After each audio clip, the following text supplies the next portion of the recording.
Good afternoon, and welcome to our continued study of the books of 1st and 2nd Samuel. Today we'll be moving on to the book of 2nd Samuel. If you'd like to see previous lessons, they're available at the website that you see, the web address that you see on the screen before you.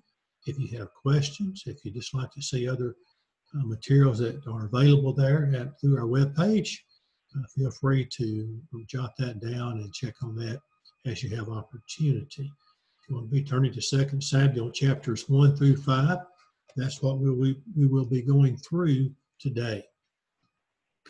We've been noticing the outline each time that we start our study, and we see today that we're looking at the political triumphs of David, as this particular outline suggests. First of all, the first few chapters through chapter 4 is going to involve David at a place called Hebron, where he was ruling over Judah only, not the other tribes. And then the remainder of it, chapter 5, he will be reigning in Jerusalem, and we'll look at those verses as we get to that. In order to see some of the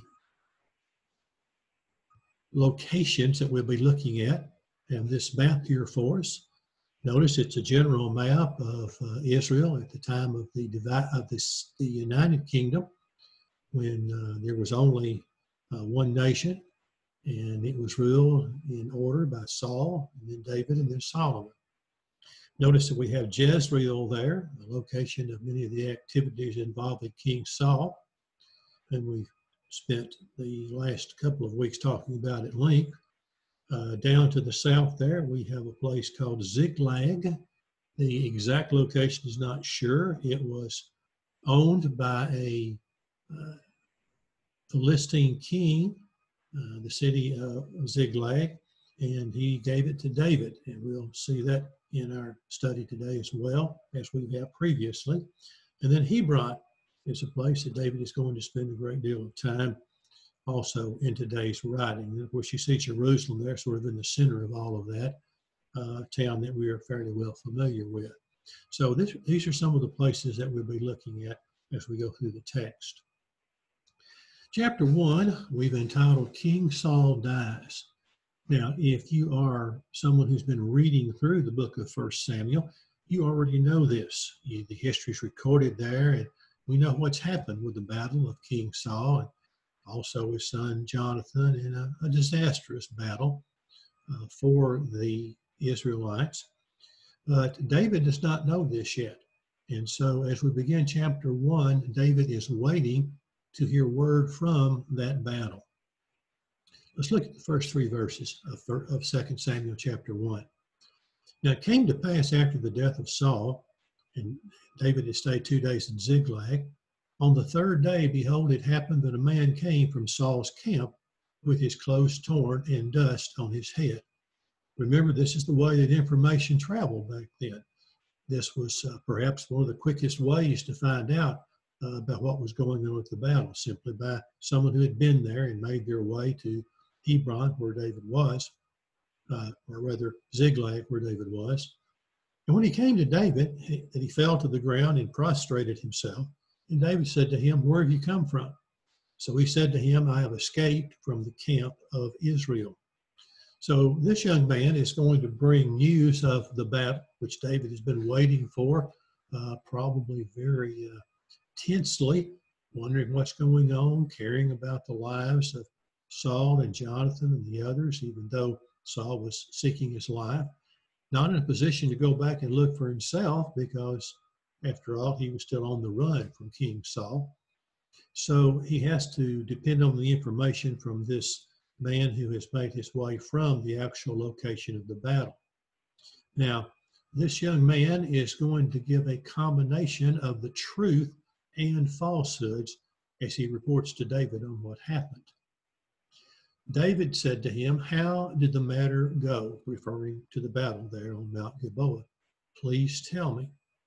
And he answered, "The people have fled from the battle. Many of the people are fallen and dead, and Saul and Jonathan, his son, are dead also." So David said to the young man who told him, how do you know that Saul and Jonathan, his son, are dead? So at this point, the man who is before David has given him a truthful account of the facts of what's taken place. Many of the Israelites were killed in this battle, and the ones who were not killed, they ran for their lives. They fled. They retreated from the battle. Many were dead, including Saul and Jonathan. So all of that part of it is true. But now, as David continues to press him, he says, how do you know this? Perhaps David was hoping that this was just, this may have happened. Perhaps he was hoping that Saul and Jonathan were still alive and they'd not been killed in the battle. He wanted to be sure. So he asked this man, how do you know that? And then at this point is where the man begins to say things that are not true, thinking he's going to be pleasing David, but in effect, he was signing his own death warrant. On Mount Gilboa, the young man says, there was Saul leaning on his spear, and indeed the chariots and horsemen followed hard after him. He said, please stand over me and kill me, for my anguish has come upon me, but my life still remains in me. So I stood over him and killed him, and I took the crown and the bracelet, and it brought them here to my Lord. That's an abbreviated set of the information from verses 6 through 10 of 2 Samuel chapter 1. And so here is where his falsehood begins. He was indeed at the battle to know something that was going on. He may have seen King Saul leaning upon his spear, but we know from what's already been told to us that that was not what happened. He was not the one who Saul called upon to finish him off, to kill him, because he didn't want to fall into the hands of the Philistines. And he knew that he would probably still be alive when they got there, and he didn't want them to be the ones who killed him. But the truth was that Saul asked his armor bearer to kill him. He did not ask this man here, because his armor bearer also killed himself at the close of the battle. So this young man may have seen some of these things, and in fact, he probably did to know this much about it. However, he was not the one who stood over Saul and was asked to kill him, and nor did he kill him, because Saul fell on his own sword. So he claims that's what happened to him. And he thinks that because he did this, assuming that Saul was David's sworn enemy, and because he had brought him the crown and the bracelet, which indicated that he recognized David as king, he was obviously trying to get in David's favor. He was trying to do something for which he assumed was going to bring him an reward of some kind, because he had killed David's enemy. He no doubt thought this is what was going to happen. However, David is not at all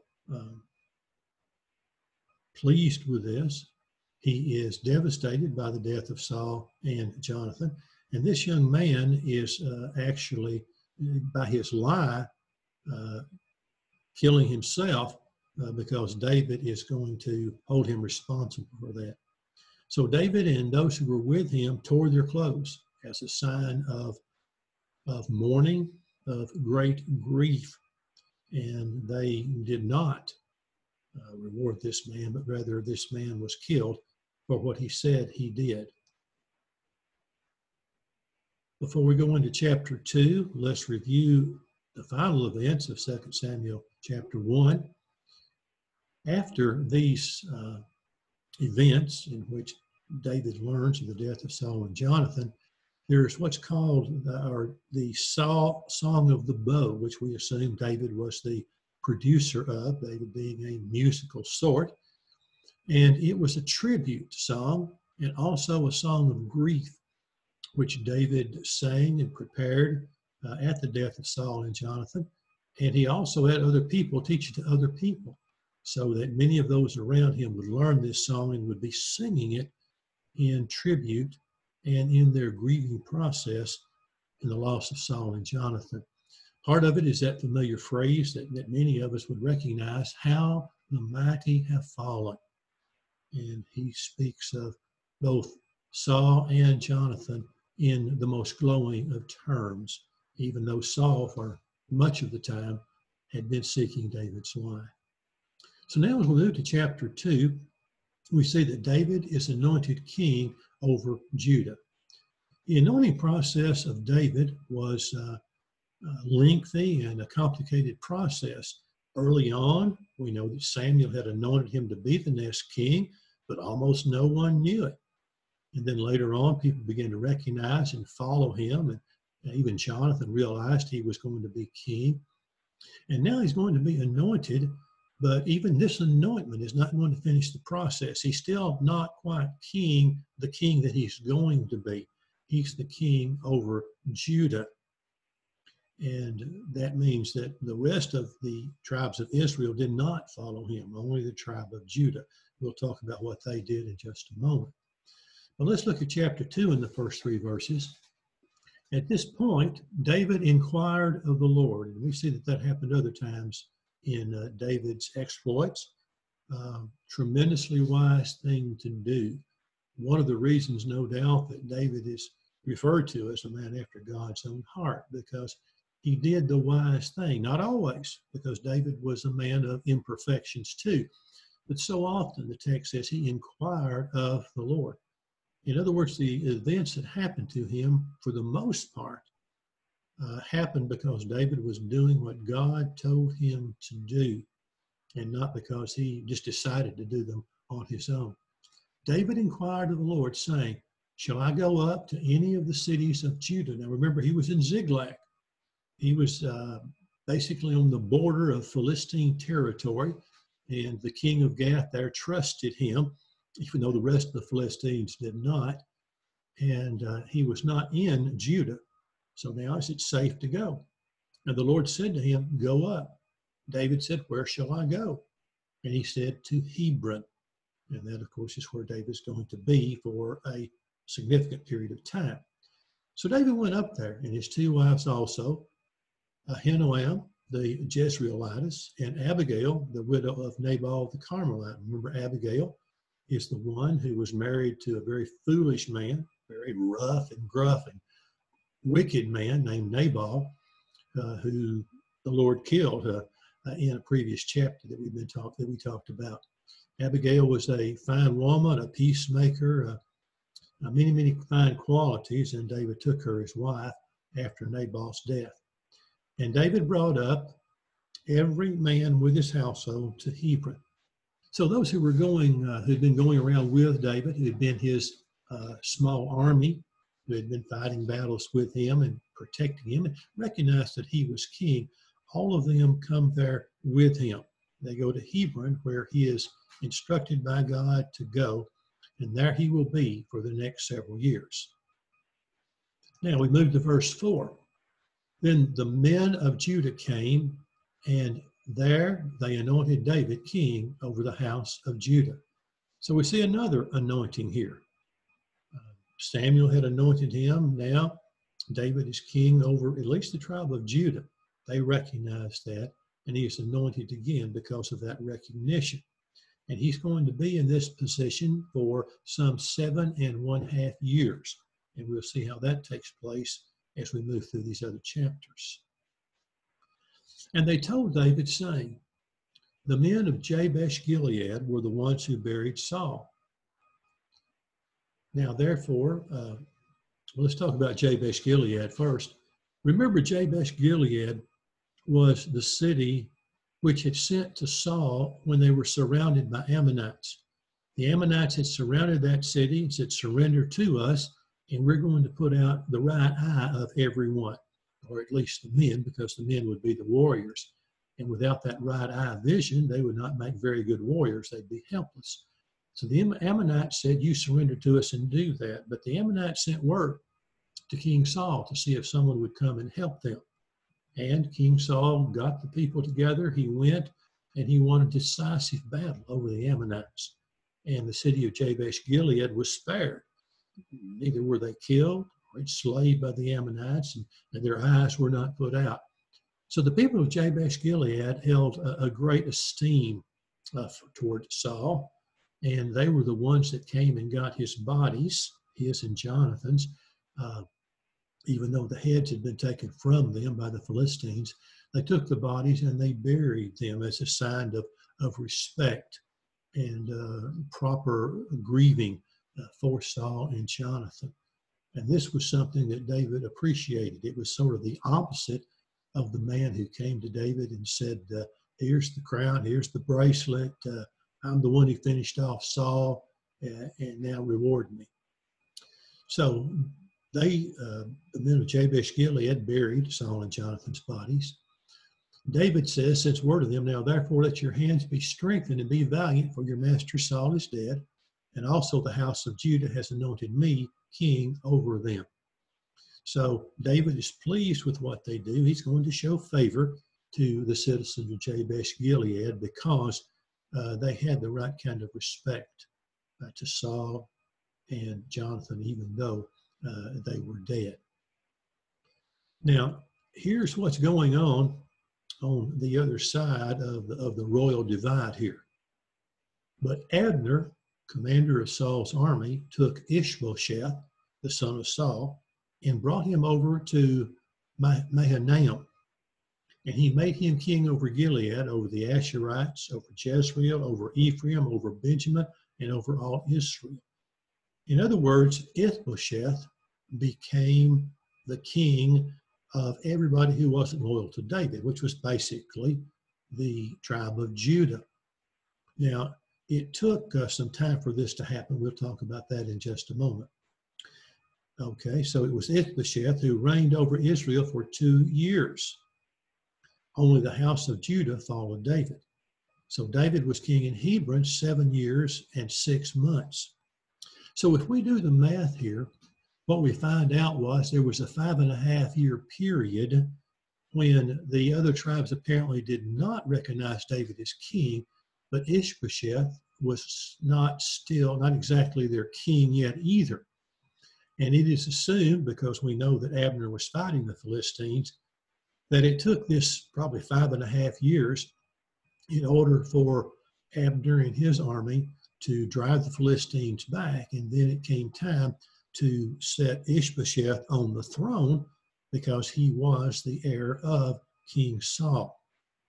It appears as we read through this part and the succeeding parts of these chapters here that Abner was the real power. He was the man behind the throne, even though because of his blood link to Saul, Ishbosheth was technically thought of as king. And so what we have here is something of a foreshadowing of what was to come, because for 7.5 years, there was, in a real sense, a divided kingdom, like there's going to be later on after the death of Solomon, who is David's son. So eventually it's going to come together, but it's going to take a while here, as Ishbosheth for 2 years reigns over the people of Israel. Now, we're not going to read the text, but there's a battle that takes place here in the remainder of this chapter, the Battle of Gibeon. It begins when Abner suggests to Joab, let's just settle things by having 12 of your young soldiers and 12 of my young soldiers fight each other in kind of a mock competition. It wasn't supposed to be to the death. It was supposed to be a competition to prevent battle. However, when the 12 young men from each side began to fight each other, it wound up with being them all killing one another. And then a real battle took place. And Abner's forces fought against Joab and his forces. And Abner was forced to retreat. Now, one of Joab's brothers, Asahel, decided that he was going to pursue Abner. Now, some others did too, but he was the fastest. The Bible tells us he was very swift on foot. And he began to pursue Abner, even though Abner was retreated, determined to capture him or kill him or whatever. And Abner could not convince him, stop following me. You know, the battle's over, stop. And it came to the point where Abner had to defend himself, and he killed Asahel, who was the nephew of King David and also the brother of Joab. And this is the death which is going to affect several other events that are going to take place here afterwards. So these 12 young men on each side killed each other, and then there was a battle, And Abner lost 360 men altogether, and Joab's army lost only 20. But the hatred of Joab for Abner because of the death of his brother would continue and would result in some more tragedy as we move through these chapters. We come to chapter 3, which we might call David's power excels over Ishbosheth. In other words, Ishbosheth was sitting on the throne with the power of Abner behind him, the wisdom and the negotiating power, the commander of the army. And things are going poorly and more poorly for Ishbosheth. He's getting weaker and weaker as a king, while on David's side, he's getting more and more strong. And we see some more details about that as we begin chapter 3. Now, there was a long war between the house of Saul and the house of David. And of course, Saul is not there, but Ishbosheth is leading because he was Saul's son. But David grew stronger and stronger, and the house of Saul grew weaker and weaker. Sons were born to David in Hebron, and he had several sons. I just mentioned one here as I've abbreviated the text. The third, Absalom, the son of Maacah. And of course, Absalom is going to be a thorn in David's side as time goes on. Now, it was so that Abner was strengthening his hold on the house of Saul. And so we come to understand that not only was Abner strong to begin with, he's the one who really put Ishbosheth on the throne, but he was also the force of influence within the house of Saul and within the Israelites who were not at first supportive of David, or maybe they were from some of the things that Abner is going to say later. So Abner is the one who really has the power, who's making the calls on King Saul's family side. Now, things are going well between Abner and Ishbosheth for a good period of time, but something is going to happen. And Saul had a concubine when he was alive. The concubine was basically then to be inherited, passed on to Ishbosheth. So Ishbosheth said to Abner, "Why have you gone in to my father's concubine?" That's what Abner had done. Now we remember that the concubines were basically exclusively the king's. No one else was to go into them. That was pretty well understood among royalty back in those days and in that society. So Abner did something that was offensive, and Ishbosheth rebuked him for that.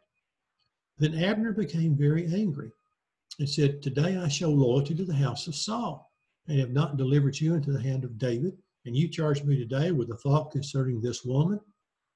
In other words, Ishbosheth is sort of saying, after all I've done for you, you're going to criticize me for this one little thing, which involves going into a concubine that actually is part of your harem, you might say.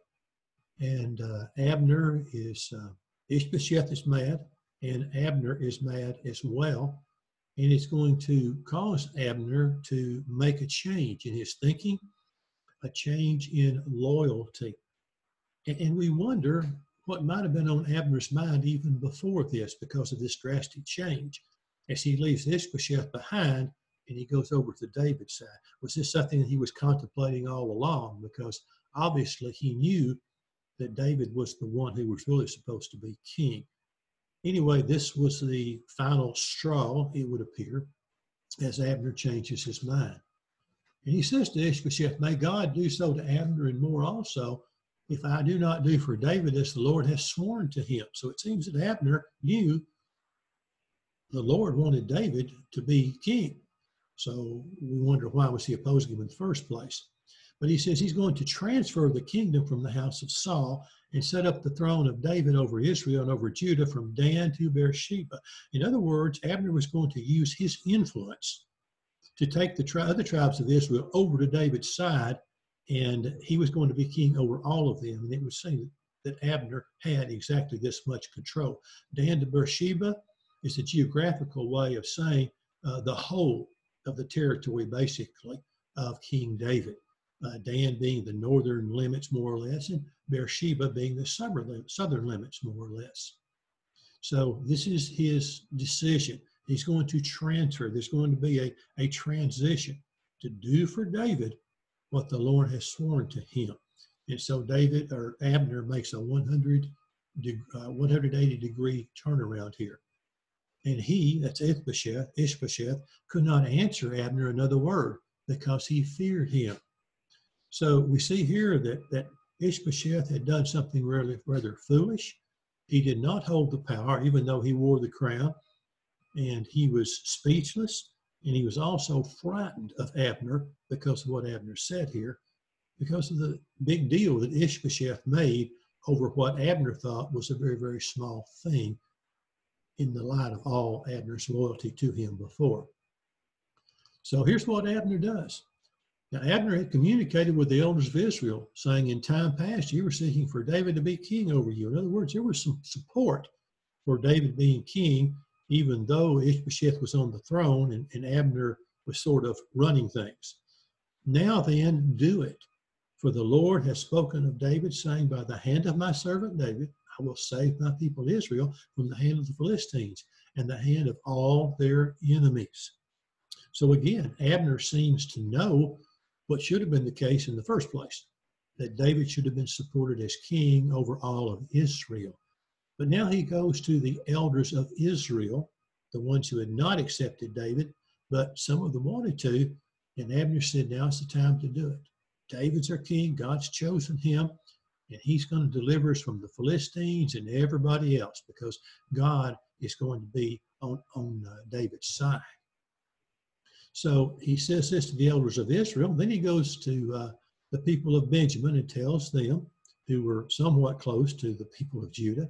And then eventually he's going to go and talk to David. And Abner also spoke in the hearing of Benjamin. Then Abner also went to speak in the hearing of David in Hebron, all that seemed good to Israel and the whole house of Benjamin. So what Abner offers to David is, here's the whole kingdom. I'm going to bring to you the whole kingdom. David apparently forgives him for a lack of loyalty before and accepts what Abner's going to do in bringing this unity, this union together between all the tribes with David as king. Now, during all of this, we have to remember this fellow by the name of Joab, who was commanding David's army. And Joab still held a great grudge against Abner for the killing of his brother back during the previous battle, the Battle of Gibeon. And so he does not accept this. When he hears that David has accepted him back, everybody's going to be happy, everybody's going to be working together under one king. Joab decides that he's going to have to make some sort of plot so he can kill Abner. He does not want this to happen. And that's what he does. He sends for Abner to come back, and he still tells a lie. Says, David needs to talk to you again. Abner comes back, and Joab feigns friendship long enough to get close enough to him to kill Abner. Now, David goes to great length to show people that he was not in favor of Abner being killed. It had nothing to do with his will. He was forgiving and accepting Abner back into his good graces. And so again, there's a mourning, and David speaks of the death of Abner, and he calls him, he says, a prince and a great man has fallen. So none of that was David's doing. Now, as we move into chapter 4, we're going to find another act of treachery, and it's going to be the murder of Ishbosheth, who is still king of, at least in theory, though not soon not to be in practice, of the tribes of Israel that did not accept David's leadership. And there's going to be a rebellion, and he's going to be murdered. When Saul's son heard that Abner had died in Hebron, he lost heart, and all Israel was troubled.